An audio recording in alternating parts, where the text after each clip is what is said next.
Hey, this is Kelly with Kelly's Magical Realm. Today, I made an Earth Day poem and it's called The Sounds of Nature's Call. I walked into the woods today.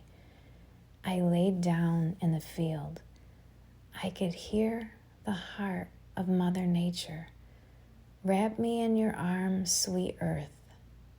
Birds fly by as I look up to the sky. Equestrian strings at one with everything.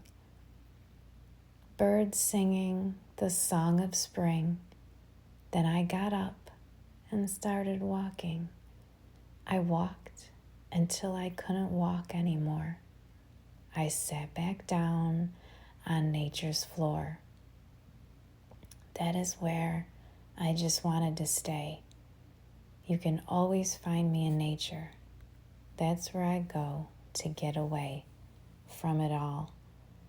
I listen to the sounds of nature's call. It cleanses me and grounds my soul. I get lost in nature.